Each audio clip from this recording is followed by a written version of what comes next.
ठीक है। और आपको ऐसे भी वीडियोस मिल जाएंगे कि कौन सी बुक का कौन सा टॉपिक इंपॉर्टेंट है और कौन सी बुक का कौन सा टॉपिक से डायरेक्ट क्वेश्चन आता है। पहले ये पढ़ लो, तो फिर आप पैराग्राफ पढ़ सकते हो।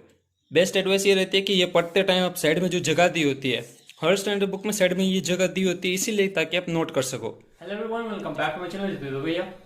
तो आपने थंबनेल देख लिया होगा। आज हम बात करने वाले हैं किस तरह से पढ़नी चाहिए एक स्टैंडर्ड बुक। और इसको आपको पता है स्टैंडर्ड बुक क्या होती है। बहुत से हंड्रेड्स ऑफ रिसर्च पेपर्स को मिलकर एक पूरी स्टैंडर्ड बुक बनाई जाती है, स्पेसिफिक सब्जेक्ट के लिए होती है। हालांकि रिस्ट्रिक्टेड नहीं होती है, पूरा का पूरा एक ओशियन कह सकते हो उसको, उसके अंदर पूरा नॉलेज का ओशियन होता है। जब हम पीएचडी करते हैं तब उस बुक का हम यूज करते हैं डेप्थ में समझने के लिए और डिटेल में समझने के लिए।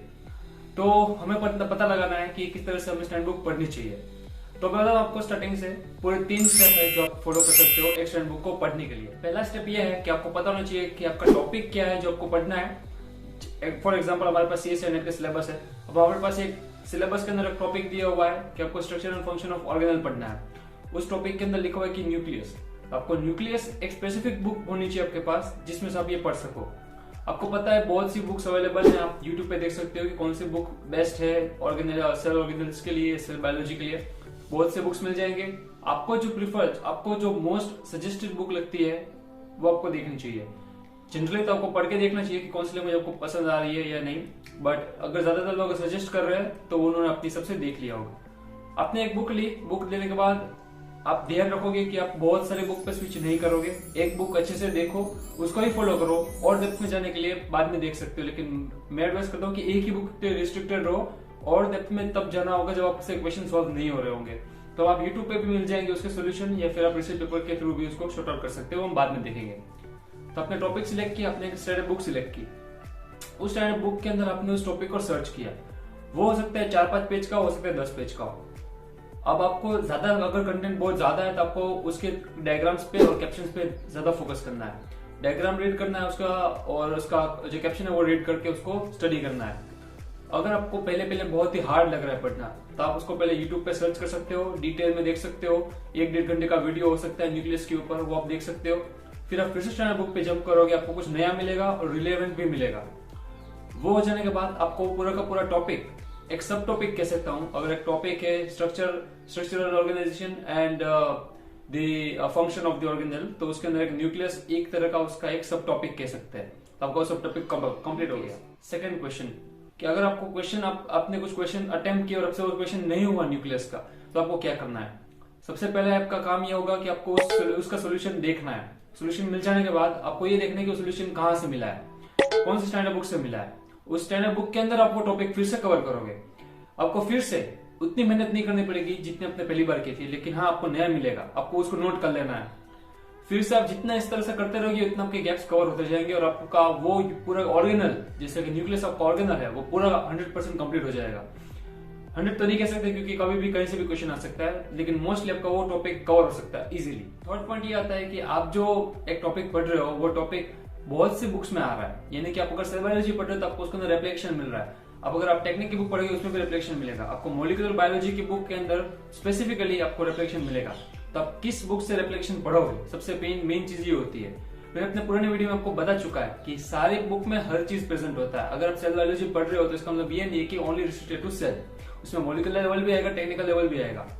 लेकिन कौन सी बुक में कौन सा चीज सबसे बेस्ट है वो आपको इजीली पता चल जाएगा अगर आप YouTube पे सर्च करोगे कि what are the best books for the specific subject. अगर सेल बायोलॉजी के लिए आपको बुक्स का लिस्ट मिल जाता है, उसके अंदर मोस्ट ऑफ द पार्ट है सेल बायोलॉजी के रिलेटेड होता है, लेकिन टेक्निक उनको इंक्लूड करना पड़ता है।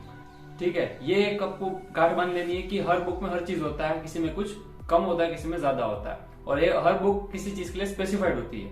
ठीक है, तो आप अगर टेक्निक्स के लिए पढ़ने चाह रहे हो तो आपको सीधा पता लगा लेना चाहिए कि सेल बायोलॉजी में थोड़ा बहुत उसका पार्ट आएगा, लेकिन मोस्टली उसको विल्सन वॉकर से पढ़ना है, ये पता होना चाहिए। डिपेंड करता है कि क्या करना है।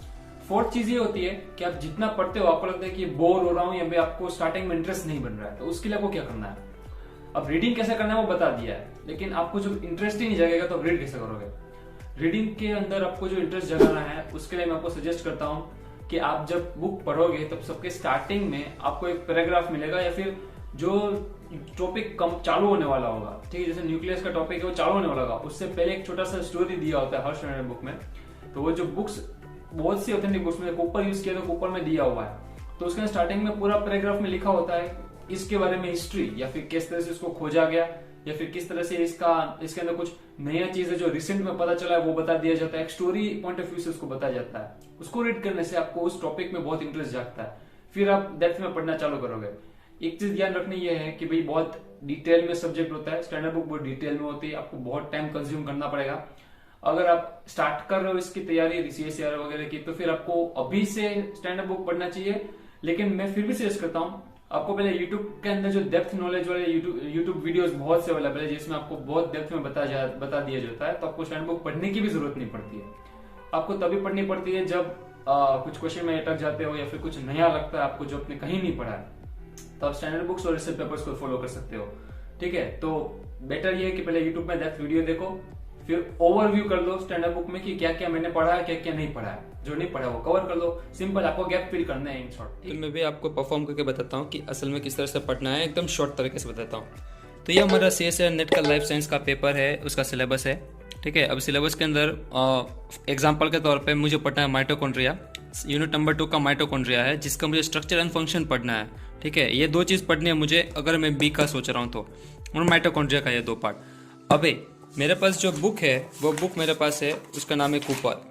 ठीक है, अब कौन से बुक प्रेफर करने कौन से नहीं उसके लिए मैं कुछ कह नहीं सकता, आपको यूट्यूब पे बहुत सी वीडियोस मिल जाएंगे। पर मेरे पास कौन कौन से बुक्स है जो मैंने यूज़ किए उसका मैंने आपको एक वीडियो में बता चुका है, उस वीडियो का लिंक डिस्क्रिप्शन में मिल जाएगा, तो देख लीजिए।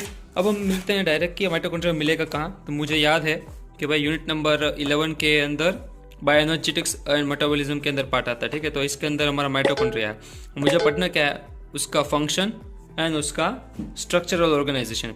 तो ये 4.434 पेज नंबर पे ये पूरा पार्ट इसमें कवर हो गया है। उसके बाद वाला जो पेज नंबर है 435 जैसे, तो उसके अंदर उसका जेनेटिक सिस्टम आ गया जो हमको नहीं पढ़ना है।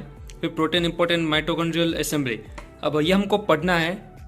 अगर मैं B कह रहा हूँ तो B के हिसाब से नहीं पढ़ना है, लेकिन अगर आप यहाँ देखोगे कि mechanism of sorting and regulation of intracellular transport, अब प्रोटीन का जो ट्रांसपोर्ट होता है उसका भी अब सिलेबस के अंदर अलग दे के रखा है, लेकिन अगर पूरा सिलेबस कवर करोगे तो उसके अंदर प्रोटीन ट्रांसपोर्ट का आएगा, जैसे शॉर्टिंग जिसको हम कहते हैं, तो प्रोटीन शॉर्टिंग का आएगा, उसके अंदर माइटोकॉन्ड्रिया का पार्ट है। तो इस जैसे हमें पढ़ना कौन सा है, 437 भी पढ़ना पड़ेगा, 434 वाला भी पढ़ना पड़ेगा। तो मैं आपको पूरा निकाल के दिखाता हूँ कि कहाँ है। तो आ गया हमारा माइटोकॉन्ड्रिया। अभी यहाँ पर भी अगेन वही चेक, वही का वही जो इंडेक्स में लिया है वही यहाँ दिया हुआ है, तो आपको बार बार इंडेक्स ना पढ़ना पड़े, और थोड़ा डेप्थ में दिया हुआ है माइटोकॉन्ड्रिया के अंदर क्या क्या है। तो हमने स्टार्ट किया है माइटोकॉन्ड्रिया का। अब इसके अंदर अब ये हम मेन पेज पे आ गए जहाँ से माइटोकॉन्ड्रिया की स्टडी स्टार्ट हो रही है, उसके बारे में बता रहे हैं। ये पेज पे मैं बता देता हूँ कि ये पूरा पेज आपको लाइन बाय लाइन पढ़ना ना हो तो सबसे पहले आप ये देखो कि फिगर क्या है। फिगर देखने के बाद फिगर पढ़ने की कोशिश करो, उसके बाद उसका कैप्शन पढ़ लो, बाजू में जो दिया है वो पढ़ लो, वो समझ में आ जाएगा ना, उसके बाद आप ये पढ़ना स्टार्ट कर सकते हो, वरना आप स्टार्टिंग में बोर हो जाओगे। पहले ये पढ़ लो, फिर आप पैराग्राफ पढ़ सकते हो।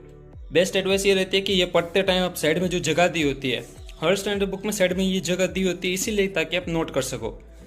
अब जैसे मैंने ये पूरा पैराग्राफ पढ़ लिया है तो उसके बारे में मैं 2 लाइन यहाँ लिख दूंगा, 2 पॉइंट मैंने बना दिया, ये पूरे पैराग्राफ से मैंने 2 पॉइंट कंक्लूड किया, वो लिख दिया। इस तरह से आप बहुत से नोट्स बना सकते हो इसमें ही। अब देखो वो खत्म हो गया, उसके बाद आप यहाँ से शॉर्टिंग स्टार्ट, मतलब प्रोटीन के बारे में पता चल जाएगा। आपको पता है टीम टॉम के बारे में आपने माइटोकॉन्ड्रिया के ट्रांसपोर्ट में देखा होगा, तो ये माइटोकॉन्ड्रिया का ट्रांसपोर्ट भी इसी में इंक्लूड हो गया है, तो आप इसको साथ में लेके कवर करते चलना है। तो देखो यहाँ पर जैसे हमको ETC लिखा हुआ है, इलेक्ट्रॉन ट्रांसपोर्ट चेन आया हुआ है, तो सेल बायोलॉजी के अंदर इसके बारे में कुछ नहीं है, लेकिन हम बायोकेमिस्ट्री पढ़ेंगे, रेस्पिरेशन पढ़ेंगे, उसके अंदर ETC का बहुत इंपॉर्टेंट रोल है और वो हमें पढ़ना पड़ता है। तो अगर हम स्टैंडर्ड बुक पढ़ रहे हैं तो ये पक्का पता होना चाहिए हमें कि कोई भी चीज़ अलग नहीं होती। अगर आप सोच रहे हो कि कूपर के अंदर ETC नहीं होगा और ETC प्रेजेंट सिर्फ और सिर्फ बायोकेमिस्ट्री के लेनिंजर में होगा तो आप गलत हो। सभी स्टैंडर्ड बुक के अंदर हर चीज़ इंक्लूडेड होती है। ये जो हमारा सिलेबस है वो अलग, वो जो है उसको पार्ट अलग अलग तरह से किया हुआ है, लेकिन जो असल में माइटोकॉन्ड्रिया पढ़ रहे हैं तो माइटोकॉन्ड्रिया की हर चीज़ आ जाएगी, स्ट्रक्चरल आ जाएगा, फंक्शन आ जाएगा, ट्रांसपोर्ट आ जाएगा, इलेक्ट्रॉन ट्रांसपोर्ट आ जाएगा, रेस्पिरेशन आ जाएगा, ऑक्सीडेटिव फॉस्फोराइलेशन आ जाएगा। ठीक है, तो अब ये सारी की सारी चीज़ें स्टैंडर्ड बुक में एक साथ मिल जाती है, इसीलिए सब कंफ्यूज हो जाते हैं कि इसमें से कि ETC अगर इसमें दिया हुआ है तो ये पढ़ना चाहिए, फिर हमें लेनिंजर का पढ़ना चाहिए।